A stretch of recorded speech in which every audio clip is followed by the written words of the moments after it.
ஈரான்ட்ட கொஞ்சம் ஏவுகணைகள் இருக்கிறது, ஒரு சில ட்ரோன்கள் மட்டும்தான் இருக்கிறது.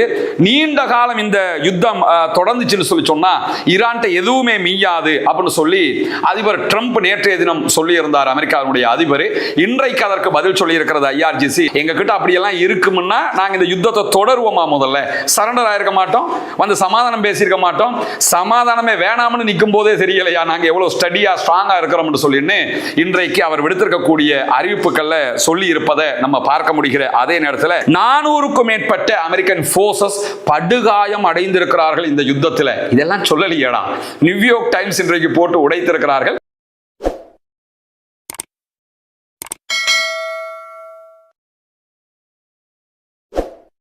அன்றுக்கினிய சகோதர சகோதரிகளே, நம் அனைவர் மீதும் ஏக இறைவனுடைய அமைதியும் கருணையும் உண்டாகட்டுமாக என்கிற உயரிய பிரார்த்தனைகளோடு பாலஸ்தீனத்தில் ஆரம்பித்த இஸ்ரேலிய அமெரிக்க தாக்குதல்கள் இன்றைக்கு ஈரான் வரைக்கும் நீண்டிருக்கக்கூடிய காட்சிகளை நம்ம பார்க்க முடியும். பாலஸ்தீனத்தில் இஸ்ரேல் தாக்குதல்களை ஆரம்பிக்கும் போது அமெரிக்கா முழுமையான ஆதரவை கொடுத்து கொண்டிருந்தது. பின்னாட்களில் அதுவே ஈரான் மீதான தாக்குதல்கள் வரைக்கும் நீண்டிருந்த நிலையில இன்றைக்கு நிலைமை அப்படியே மாற்றம் பெற்று வருகிறது. குறிப்பாக நமக்கெல்லாம் தெரியும், நேற்றைய தினம் ஸ்பெயினுக்கும் அர்ஜென்டினாவுக்கும் இடையிலான ஃபுட்பால் மேட்ச் ஃபைனல் நடைபெற்றது.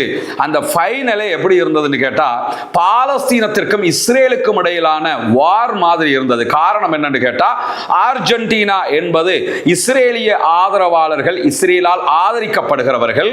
ஸ்பெயினை பொறுத்தவரையில பாலஸ்தீன ஆதரவாளர்கள், பாலஸ்தீனியர்களாலும் மனிதநேயத்தை நேசிக்கக்கூடிய அத்தனை பேராலும் ஆதரிக்கப்படக்கூடியவர்கள். அதை தாண்டி ஈரான் மீதான அமெரிக்க இஸ்ரேலிய யுத்த நேரத்தில் ஈரானை தாக்குவதற்கு அமெரிக்கா பல நாடுகளுடைய தளங்களையும் பயன்படுத்த முயற்சித்த நேரத்தில் எந்த நாட்டை வேண்டுமென்றாலும் பயன்படுத்திக் கொள்ளுங்கள், எங்கள் நாட்டின் தளங்களை தர முடியாது என்று சொல்லி நேட்டோ உறுப்பு நாடாக இருக்கக்கூடிய ஸ்பெயின் மிக தெளிவாக அமெரிக்காவுக்கு எதிராக நின்றது மட்டுமல்லாமல் பாலஸ்தீனத்தை தனி நாடாக அங்கீகரிப்பதற்கு காசா வார் ஆரம்பிச்சதற்கு பிறகு முதன்முறையாக பாலஸ்தீனத்தை தனி நாடாக அங்கீகரித்த ஐரோப்பிய நாடாகவும் ஸ்பெயின் தான் இடம் பிடித்தது. இன்று வரைக்கும் நாங்கள் பாலஸ்தீன அப்பாவிகளோடு நிற்கிறோம் என்று சொல்வது மட்டுமல்லாமல் இதற்காகவே அமெரிக்க அதிபர் டொனால்ட் ட்ரம்ப் ஸ்பெயின் மேல நிறைய டாரிஃப் போட்டிருந்தாரு.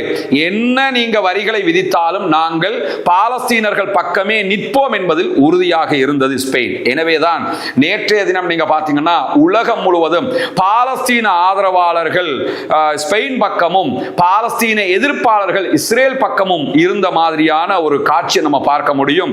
அதிலும் ஸ்பெயினுடைய வெற்றி என்பது முழுவதுமாக மனிதநேயத்தை நேசிக்கக்கூடிய அத்தனை பேருமே போற்றி புகழ்கிற விதமாக அமைந்திருந்தது. உண்மையிலேயே அது பாலஸ்தீன ஆதரவாளர்களுக்கும் உற்சாகம் அளிக்கக்கூடிய ஒன்றாக மாறியிருந்தது. இந்த நிலையில தான் இன்றைக்கும் ஈரானுக்கும் அமெரிக்காவுக்கும் இடையிலான யுத்தம் உச்சம் தொட்டிருக்கிறது. தாக்குதல்கள் பரஸ்பரம் நடைபெற்று வருவதை நம்ம பார்க்க முடிகிறது. அது தொடர்பான நிறைய செய்திகள் வெளியாகி இருக்கு. அதிலே முதன்மை செய்தியாக நாம் பார்க்க இருப்பது என்னன்னா, இன்றைய நாள் பாலஸ்தீன விடுதலை போராட்ட அமைப்பினுடைய புதிய தலைவர் உத்தியோகபூர்வமாக நியமிக்கப்பட்டிருக்கிறார். பாலஸ்தீன விடுதலை போராட்ட அமைப்பினுடைய பேச்சுவார்த்தை குழுவின் தலைமை பேச்சுவார்த்தையாளராக செயல்பட்டு வந்த டாக்டர் ஹலீல் அல் ஹையா அவர்கள் தான் இன்றைக்கு பாலஸ்தீன விடுதலை போராட்ட அமைப்பினுடைய தலைவராக தெரிவு செய்யப்பட்டிருக்கிறார். இவர் தெரிவு செய்யப்பட்டதற்கு பல காரணங்கள் இருக்கிறது. குறிப்பாக ஹலீல் அல் ஹையா அவங்களை பொறுத்தவரையில் 65 வயதை உடையவர். பாலஸ்தீன விடுதலை அமைப்பினுடைய ஒரு மூத்த உறுப்பினர். படிப்படியாக பாலஸ்தீன விடுதலை அமைப்பில் உயரம் தொட்டுக்கொண்டு வந்தவர். எல்லா போராட்ட களங்களிலும் பாலஸ்தீனத்திற்கான எல்லா வியூகங்களிலும் தன்னுடைய கடமையை ஆற்றி வந்தவர். 2006 பாலஸ்தீன அதிகார சபைக்காக நடத்தப்பட்ட பாலஸ்தீன சட்டமன்ற தேர்தலில் வெற்றி பெற்று பாலஸ்தீன விடுதலை அமைப்பு சார்பாக தேர்வு செய்யப்பட்டவர். குறிப்பாக பாலஸ்தீன விடுதலை அமைப்பின் அரசியல் தலைமைக்கான தேர்தல்களில் வெற்றி பெற்றிருக்கிறார். இஸ்ரேலால் கொலை செய்யப்பட்ட முன்னாள் பாலஸ்தீன விடுதலை போராட்ட அமைப்பினுடைய தலைவரும் பாலஸ்தீனத்தின் முன்னாள் பிரதமருமாக செயல்பட்ட ஷேக் இஸ்மாயில் ஹனியா அவர்களுடைய வழக்கரமாக செயல்பட்டவர் தான் இந்த டாக்டர் ஹலீல் அல் ஹையா அவர்கள். பல ஆண்டுகளாக இஸ்ரேலால் நடத்தப்பட்ட பல தாக்குதல்களில் ஹலீல் அல் ஹையா அவர்களுடைய 4 பிள்ளைகள் கொல்லப்பட்டிருக்கிறார்கள், ஷஹீதாகி இருக்கிறார்கள்.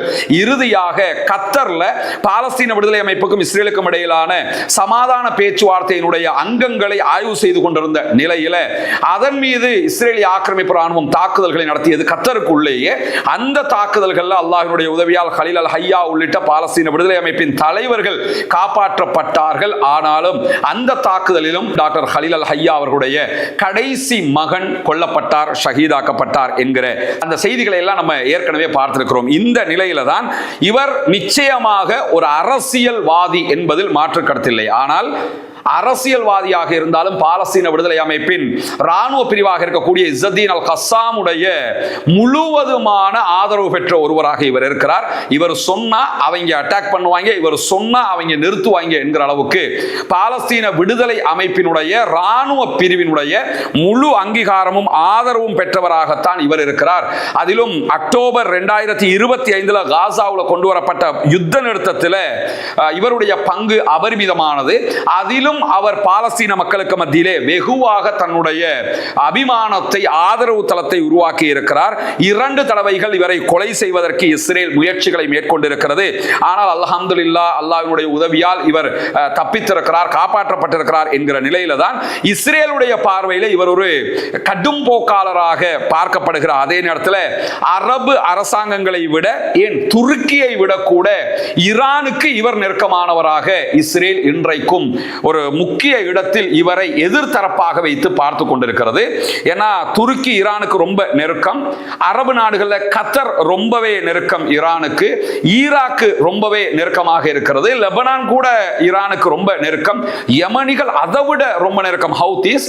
இவங்க எல்லோரையும் விட ஈரானுக்கு ரொம்ப நெருக்கமானவர்ங்கிற ஒரு பட்டியலை எடுத்தா அது கலீல் அல் ஹையா அவங்க தான். எனவே தற்போது பாலஸ்தீன விடுதலை போராட்ட அமைப்பினுடைய தலைவராக டாக்டர் கலீல் அல் ஹையா அவர்கள் தேர்வு செய்யப்பட்டதற்கு அங்கிருக்கக்கூடிய ராணுவ பிரிவினுடைய ஆதரவு இவருக்கு இருப்பது ஒரு முக்கிய காரணம். பாலஸ்தீன மக்களுடைய ஆதரவு வெகுவாக இருப்பது 2வது காரணம்.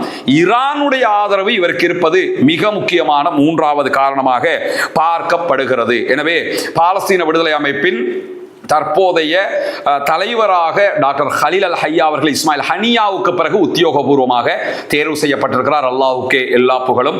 பாலஸ்தீன மக்களுக்கான விடுதலை குரலாக தொடர்ந்தும் டாக்டர் கலீல் அல் ஹையா அவர்கள் செயல்படுவார் என்கிற நம்பிக்கையில் பயணிக்க வேண்டியிருக்கிறது. அல்ஹம்துலில்லாஹ், கடந்த காலங்களில் அவர் தன்னை அதன் ஊடாக நிரூபித்திருக்கிறார் என்கிற நிலையில தான் இந்த செய்தி இன்றைக்கு வெளியாகி இருக்கிறது. இந்த நிலையில தான் அமெரிக்காவினுடைய தளங்களை நோக்கி பேரழிவை ஏற்படுத்தக்கூடிய தாக்குதல்களை இன்றைக்கு நடத்தி இருக்கிறோம் என்று ஈரானுடைய IRGC விடுத்திருக்கக்கூடிய அறிவிப்புல சொல்லி இருப்பதை நம்ம பார்க்க முடியும்.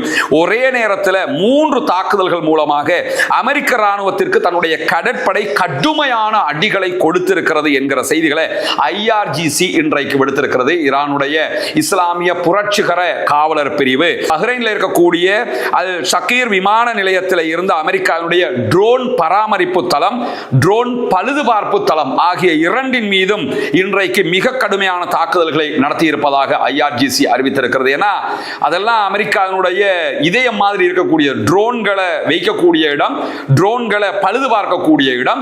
அந்த கொட்டகை மேல இன்னைக்கு சாலிடான அட்டாக் அவங்க பண்ணியிருக்கிற அதே நேரத்தில் அதன் விளைவாக அந்த கொட்டகை முழுவதுமாக, குடோன் முழுவதுமாக அளிக்கப்பட்டிருக்கிறது என்கிற செய்திகள் வெளியாக இருக்கிறது.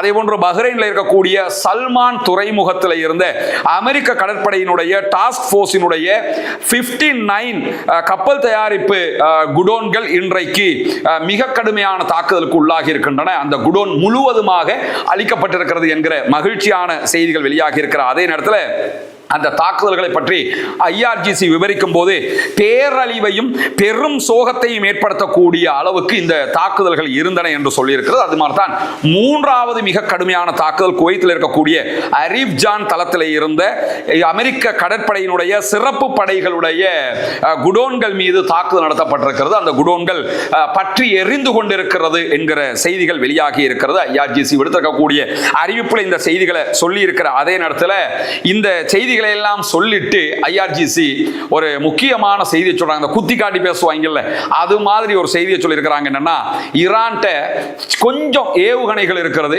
ஒரு சில ட்ரோன்கள் மட்டும்தான் இருக்கிறது. நீண்ட காலம் இந்த யுத்தம் தொடர்ந்துச்சுன்னு சொல்லி சொன்னா ஈரான்ட்ட எதுவுமே மீயாது அப்படின்னு சொல்லி அதிபர் ட்ரம்ப் நேற்றைய தினம் சொல்லி இருந்தார். அமெரிக்காவுடைய அதிபர் இன்றைக்கு அதற்கு பதில் சொல்லி இருக்கிறது ஐஆர்ஜிசி. நேற்றைய தினம் அதிபர் ட்ரம்ப் எங்கள்கிட்ட கொஞ்சோண்டு ஏவுகணைகளும் ஒரு சில ட்ரோன்கள் மட்டும்தான் இருக்குது, தொடர்ந்து இந்த யுத்தம் போனா எங்கள்கிட்ட ஆயுதம் இல்லைன்னு சொல்லி இருந்தாரு. அதிபர் ட்ரம்பினுடைய முட்டாள்தனமான அறியாமையை வெளிப்படுத்துகிற பேச்சு இது அப்படின்னு சொல்லி அவங்க பதில் சொல்லி இருக்கிறாங்க. ஏன்னா எங்க கிட்ட அப்படியெல்லாம் இருக்கும்னா நாங்க இந்த யுத்தத்தை தொடருவோமா, முதல்ல சரண்டர் ஆயிருக்க மாட்டோம், வந்து சமாதானம் பேசியிருக்க மாட்டோம். சமாதானமே வேணாம்னு நிற்கும் போதே தெரியலையா நாங்க எவ்வளவு ஸ்டடியா ஸ்ட்ராங்கா இருக்கிறோம்னு சொல்லின்னு இன்றைக்கு அவர் விடுத்திருக்கக்கூடிய அறிவிப்புகள்ல சொல்லி இருப்பதை நம்ம பார்க்க முடிகிற அதே நேரத்தில் இன்றைக்கு மேலதிகமான செய்தியாக வெளியாகி இருக்கக்கூடிய இன்னும் ஒரு முக்கியமான செய்தி என்னன்னா, ஈரானுடைய பேச்சுவார்த்தை குழுவினுடைய தலைவராக செயல்படுகிற தலைமை உறுப்பினராக இருக்கிற ஈரானுடைய பாராளுமன்ற சபாநாயகர் முகமது பாகர் ஹலீபாப் இன்றைக்கு ஒரு முக்கியமான அறிவிப்பை விடுத்திருக்கிறார். அந்த அறிவிப்பும் இன்றைக்கு பார்க்க வேண்டிய அறிவிப்பாக இருக்கிறது. அது என்னன்னு கேட்டா, அமெரிக்கர்கள் இந்த பகுதிகளில் புதிய ராணுவ உபகரணங்களை கொண்டு வந்து நிலைநிறுத்துகிறார்கள். அமெரிக்காவுடைய கப்பல் வருது, அமெரிக்காவுடைய ஏவுகணைகள் கொண்டு வரப்படுது, அமெரிக்காவுடைய F-35 விமானங்கள் வருகிறது, இப்படி நிறைய ஆயுதங்களை எல்லாம் கொண்டு வர்றாங்க. இப்படி கொண்டு வந்துட்டு என்ன பண்றாங்கன்னு கேட்டா, நாங்க சமாதானத்தை விரும்புறோம், நாங்க விட்டு கொடுத்து போறோம் இதெல்லாம் சொல்றாங்கன்னு சொல்லிட்டு அவர்களுடைய அறிவுத்திறனை போலயே நம்முடைய அறிவுத்திறனும் ரொம்ப குறைஞ்சதுன்னு சொல்லி அவங்க நினைச்சுக்கிட்டு இருக்கிறாங்க அப்படிங்கிறாரு ஹலீபா. உங்களை மாதிரி நம்ம சொல்லுவோம் இல்ல குட்டி மூளையா சின்ன மூளையான்னு சொல்லுவோம்ல, அது மாதிரி அவர் என்ன சொல்றாருன்னா, அவங்கள மாதிரியே நம்ம மூளையும் சின்ன மூளை நினைச்சுக்கிட்டு இருக்கிறாரு. ஈரானியர்களுடைய அறிவை பற்றி அவருக்கு தெரியவில்லை அப்படின்னு சொல்லிட்டு முகமது பாகர் ஹலீபாப் தன்னுடைய எக்ஸ் தளத்தில் தெரிவித்திருப்பது மட்டுமல்லாம, ஈரானுடைய அதிகாரிகள் இந்த அமெரிக்கர்களுடைய சூழ்ச்சிகளை அடையாளம் காண்பதில் தேர்ச்சி பெற்ற நிலையை அடைந்து விட்டார்கள். பேசக்குள்ள சொல்லுவோம்ல, நாங்கெல்லாம் உங்களை விட அப்பனா இருக்கிறோம், உன்னை பத்தி எல்லாமே தெரிஞ்சிருச்சு, எல்லாமே கண்டுபிடிச்சிட்டோம். அது மாதிரி அவர் என்ன சொல்றாருன்னு கேட்டா, இனிமேலும் வந்து எங்கிட்ட வார்த்தை ஜாலம் காட்ட முடியாது, ஏமாற்ற முடியாது, ஏமாற்ற ட்ரை பண்ண கூட முடியாது. நீங்க எப்படிப்பட்டவங்க, நீங்க எவ்வளவு கேனப்பயலுவ, எப்படியெல்லாம் ஏமாத்த வருவீங்கிறதெல்லாம் அத்துப்படியா அதுல நாங்க PhD முடிச்சிட்டோங்கிற விதமாக முகமது பாகர் ஹலீபாப் சொல்லிட்டு என்ன சொல்றாருன்னு கேட்டா, செயல்கள் பேச்சுக்களை உறுதிப்படுத்த வேண்டுமே தவிர அவற்றுக்கு முரணாக இருக்கக்கூடாது. நீங்க ஒன்ன பேசுறீங்கன்னா அந்த பேச்சு நடைமுறையில் இருக்கணும், நடைமுறை இல்லாம ஏன் பேசிக்கிட்டு இருக்கிறீங்க அப்படின்னு சொல்லி இன்றைக்கு அவர் விடுத்திருக்கக்கூடிய அறிக்கையில நம்ம பார்க்க முடிகிற அதே நேரத்தில் இன்றைக்கு இன்னும் ஒரு முக்கியமான செய்தி வெளியாக இருக்குது. என்னன்னா, அமெரிக்காவினுடைய துருப்புக்கள், அமெரிக்காவினுடைய படைகளுக்கு ஈரானுடைய அட்டாக்கால பெரிய அளவுல இழப்புகள் வந்தாலும் அந்த இழப்புகளை தொடர்ந்து அமெரிக்கா மறைத்து வருகிறது என்கிற ஒரு உண்மையை அமெரிக்காவினுடைய நியூயார்க் போஸ்ட் இன்றைக்கு வெளிப்படையாக போட்டு உடைத்திருக்கிறது என்கிற செய்திகளை நம்ம பார்க்க முடிகிறது. இந்த செய்தியை சொல்றது அல் ஜசீரா அல்ல, பிரஸ் டிவி அல்ல, அல்லது அல் மையாதீன் அல்ல, எந்த ஒரு அரபு நாட்டினுடைய செய்தி சேனலும் கிடையாது. இந்த செய்தியை சொல்வது அமெரிக்காவினுடைய நியூயார்க் போஸ்ட். அவங்களே வெளியிட்டிருக்கக்கூடிய செய்தியில் என்ன சொல்றாங்கன்னு கேட்டா, கடந்த வாரம் ஜோர்டான்ல அமெரிக்காவினுடைய படைகள் மீது ஈரான் 3 தாக்குதல்களை நடத்தி இருந்தது. இதுல டசன் கணக்கான அமெரிக்கா போர்சஸ் கொல்லப்பட்டிருக்கிறாங்க, அதே மாதிரி படுகாயம் அடைந்திருக்கிறார்கள். அதே போல அமெரிக்காவுடைய ஹெலிகாப்டர்கள் சேதம் அடைந்திருக்கிற அப்பாச் ஹெலிகாப்டர்கள் சேதம் அடைந்திருக்கிறது. இது எல்லாத்தையுமே அமெரிக்கன் போர்சஸ் மறைத்து விட்டது அப்படின்னு சொல்லி நியூயார்க் போஸ்ட் இன்றைக்கு அமெரிக்காவுடைய சில அதிகாரிகளை ஆதாரம் காட்டி வெளியிட்டிருக்கக்கூடிய செய்திகளை சொல்லியிருக்கிறது மட்டுமல்லாம, இந்த தாக்குதல்கள் எல்லாமே வெள்ளிக்கிழமை ஜோர்டான்ல ஈரான் நடத்தி இருக்கக்கூடிய தாக்குதல்கள் 2 அமெரிக்க போர்சஸ் கொல்லப்பட்டு இன்னும் ஒருவர் காணாமல் ஆக்கப்பட்டு இன்னும் சில பேர் படுகாயம் அடைஞ்சிருந்தாங்க. அந்த சம்பவத்துக்கு முன்னாடி நடந்தது அப்படிங்கிறாங்க. அந்த சம்பவம் புரிஞ்சுறாங்க. அதுல 2 பேர் கொல்லப்பட்டு ஒருத்தன் காணாம போய்பட்டு இன்னும் பல பேர் படுகாயம் அடைஞ்சிருக்கிறாங்க. ஆனா அதுக்கு முன்னாடியே இவர்கள் பல பேர் கொல்லப்பட்டிருக்கிறார்கள், படுகாயம் அடைந்திருக்கிறார்கள். அதையெல்லாம் அமெரிக்கா மறைக்கிறதுன்னு சொல்லிட்டு இதுவரைக்கும் அமெரிக்காவுடைய 17 படைப்பிரிவை சேர்ந்த 17 பேர் கொல்லப்பட்டிருக்கிறார்கள் என்கிற நிலையில 400க்கும் மேற்பட்ட அமெரிக்கன் போர்சஸ் படுகாயம் அடைந்திருக்கிறார்கள் இந்த யுத்தத்தில். இதெல்லாம் சொல்லலையேடா, நியூயார்க் டைம்ஸ் இன்றைக்கு போட்டு உடைத்திருக்கிறார்கள். 400க்கும் மேற்பட்ட அமெரிக்கன் போர்சஸ் படுகாயம் அடைந்திருக்கிறார்கள் என்கிற செய்திகளை. இதற்கு நடுவில் நமக்கெல்லாம் தெரியும், சவுதி அரேபியாவினுடைய ஆதரவு பெற்ற யமன்ல இருக்கக்கூடிய அரசாங்கம், அது சர்வதேச ஆதரவு பெற்ற அரசாங்கம் சொல்லுவாங்க. அந்த அரசாங்கம் ஹூத்திகளுடைய கட்டுப்பாட்டில் இருக்கக்கூடிய யமனுடைய பகுதியில், குறிப்பாக யமனுடைய தலைநகரே ஹூத்திகளுடைய கட்டுப்பாட்டில் இருக்கு சன்ஆ மேல கடந்த வாரம் ஒரு தாக்குதல்களை நடத்தி இருந்தார்கள். அது ஏன் அந்த தாக்குதல் நடத்தப்பட்டுச்சுன்னா, ஈரான்ல இருந்து ஒரு பேசஞ்சர் ஃபிளைட் வந்தது. அந்த ஃபிளைட்டை தரையிறங்க விடாம தான் அந்த அட்டாக்க பண்ணி இருந்தாங்க. ஆனா அந்த ஃபிளைட் சன்ஆவில் இருக்கக்கூடிய இன்னொரு ஏர்போர்ட்ல அவங்க தரை இறக்கிட்டாங்க. அது வேற விஷயம். ஆனால் இந்த தாக்குதலுக்கு நாங்கள் பதிலடி கொடுப்போம் என்று சவுதி அரேபியாவுடைய அபுஹா பகுதிகளில் இருக்கக்கூடிய விமான நிலையத்தின் மீது அட்டாக் பண்ணி இருந்தாங்க. ஹூத்திகள் தாக்குதல் நடத்தி இருந்தாங்க. இந்த நிலையில தற்போது சவுதி அரேபியா ஒரு 3 வாரமாக சில காரியங்களில் ஈடுபட்டு வருகிற செய்திகள் வெளியாகி கொண்டே இருக்கிறது. அது என்ன காரியத்தில் ஈடுபட்டு வர்றாங்கன்னு சொல்லி சொன்னா, ஹூத்திகளை மொத்தமாக முடக்கிறது, ஹூத்திகள் மேல விமான போக்குவரத்து தடைகளை விதிப்பது, கடல் மார்க்கமாக சுற்றி வளைப்பது, தரை மார்க்கமாக சுற்றி வளைப்பது. தரை மார்க்கமாக உங்களுக்கு சுற்றி வளைக்க முடியும். ஏன்னா ஹதரமவுத் இருக்குது, சவுதி அரேபியாவுடைய எல்லையொட்டிய பல பகுதிகள் இருக்கு. அந்த பகுதிகளெல்லாம் அவங்க உள்ள சனாவுக்குள்ள அல்லது ஹவுத்திஸ் இருக்கக்கூடிய பகுதிகளுக்கு எதுவும் போகாம தடுக்க வாய்ப்பு இருக்குது. அதே நேரத்தில் வான் வழியாக வர்றதையும் அவங்க தடுப்பாங்க, கடல் வழியாக வர்றதையும் மற்ற நாடுகளோட பேசி தடுக்கிறதுக்கு வாய்ப்பு இருக்குது. ஆனால் இந்த தடைகளை அவர்கள் செய்ய போனால் இதுல மிகப்பெரிய பாதிப்பு உண்டாக போவது யாருக்குன்னு கேட்டால் சவுதி அரேபியாவுக்கு என்கிற நிலையில தான் இந்த முழுமையான சுற்றி வளைப்பை அவர்கள் செய்கிற போது அதற்கு எதிரான சுற்றி வளைப்புக்கு நாங்களும் தயாராக இருக்கிறோம் அப்படின்னு சொல்லி இன்றைக்கு ஹூத்திகளுடைய செய்தி தொடர்பாளர் யஹ்யா சாரி வெளியிட்டிருக்கக்கூடிய அறிவிப்புல சொல்லி இருக்கிறாரு. ஜெனரல் சாரி வெளியிட்டிருக்கக்கூடிய செய்திகள்ல முற்றுகைக்கு முற்றுகையால் பதிலளிப்போம், அதே போன்று பதட்ட அதிகரிப்புக்கு பதட்ட அதிகரிப்பால் பதில் கொடுப்போம். நீங்க மேல அட்டாக் பண்ணினீங்கன்னா நாங்க திருப்பி அட்டாக் பண்ணுவோம். எங்களை முற்றுகையிட பாபல் மந்தபம் முற்றுமுழுதாக நாங்க க்ளோஸ் பண்ணுவோம், உங்கள் மேல நாங்க முற்றுகையிடுவோம், சவுதி அரேபியாவுக்கு எந்த கப்பலையும் போக விட மாட்டோம், வர்ற கப்பல் எல்லாருக்குமே அடிப்போம் அப்படின்னு சொல்லி இன்றைக்கு வெளிப்படையாகவே அவங்க பேசி இருக்கக்கூடிய செய்திகளை பார்க்க முடியும். எனவே சவுதி அரேபியா தேன்கூட்டில் கை வைக்கிறது என்பதை சவுதி அரேபியா புரிந்து கொள்ள வேண்டும். ஏன்னா ஈரானோட நடக்கிற வார்ல இஸ்ரேலுக்கு அட்டாக் பண்றவங்களுக்கு பக்கத்தில் இருக்க சவுதிக்கு அட்டாக் பண்ண முடியாமல 2015 நேரடியாகவே அட்டாக் பண்ணியும் காட்டிட்டாங்க. எனவே சவுதி அரேபியா அடுத்த கட்டம் எந்த முனைப்புகள் எடுக்க போகிறது என்கிற கேள்விகளுக்கு மத்தியில தான் யுனைடெட் கிங்டம், ஐக்கிய ராச்சியத்தினுடைய புதிய பிரதமர் தேர்வு செய்யப்பட்டிருக்கிறார், பதவியேற்றிருக்கிறார். புதிய பிரதமராக ஆளும் கட்சியாக இருக்கிற தொழிலாளர் கட்சியினுடைய அரசியல்வாதியாக செயல்படுகிற ஆண்டி பர்ஹாம் அவர்கள் தெரிவு செய்யப்பட்டிருக்கிறார். இன்றைக்கு இவருடைய தெரிவு நேரத்திலையும் பதவியேற்பு நேரத்திலையும் கூட ஒரு முக்கியமான செய்தி அவர் சொல்லியிருந்தார். ஆல்ரெடி அவர் சொன்னதை மீண்டும் உறுதிப்படுத்தி இருக்கிறார். அது என்னன்னு கேட்டா, காசா மீதான இஸ்ரேலிய ஆக்கிரமிப்பு படைகளுடைய தாக்குதல் யுத்தங்கள் நடக்கக்கூடிய நேரத்தில் எங்களுடைய அரசாங்கம், எங்களுடைய கட்சி சரியாக செயல்படவில்லை, இஸ்ரேலுக்கு ஆதரவாக செயல்பட்டதை பிழை என்று வெளிப்படையாக பேசியிருப்பது மட்டுமல்லாமல் இதைவிட சிறப்பாக எங்க கட்சி செயல்பட்டிருக்கிறார்.